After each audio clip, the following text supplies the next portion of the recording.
We need to make our sermons in such a manner that it will get the attention of the individuals, and they will follow what we're saying and be able to continue on learning about God and His ways.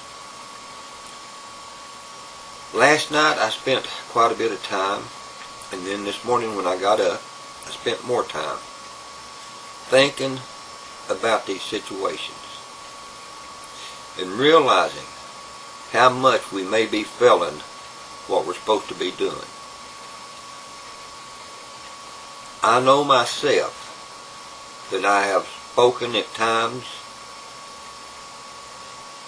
in a way that the people of the congregation did not understand what I was talking about. So to those individuals, that time for them was wasted. We have all kinds of people in our congregations. Rich, poor, sinners, Christians. And most times, and if you'll stop and think about your messages, most times we're talking about either the ways of a Christian or the ways of a sinner, and we use views more on a rich way than on the poor ways. We don't stop to think that some of the congregation may not have the education as others. They may not be able to understand or comprehend what we're talking about. And we need to change that. I know, as I said, I've been thinking about it last night and this morning. And I know that there have been times, I'm sure, that I have failed members of my congregation. And I don't want that to happen.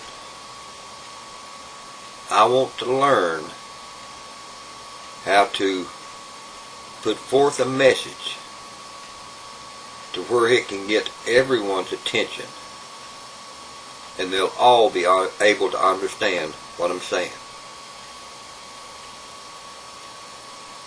Myself, I don't know exactly how to do it unless I go back to being a child, thinking as a child and the way a child thinks. But I know in this day and time that it's very important to get the Word of God out. And I mean to get it out to everybody, not just a select few. I know some preachers that get up there in the pulpit and preach, and the way they preach is to influence the wealthy congregation or the wealthy members of the congregation. So they'll put more in the offering plate.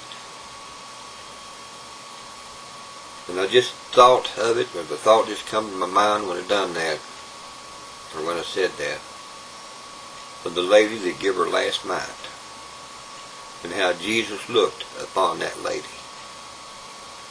And I wonder how He looks upon some of us and some of our congregation. I heard just recently of one local church of how much money they receive in offering through the year. I mean, it's a staggering amount. But of course, the biggest percentage of the congregation are wealthy people in this community. They give a lot of money.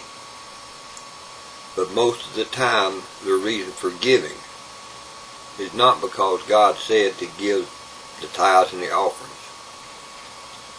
but it was so that some people would know how much they give and look at them as someone special in the church. Well, I'm sorry, they're not that special. They give a whole bunch, but they didn't give all.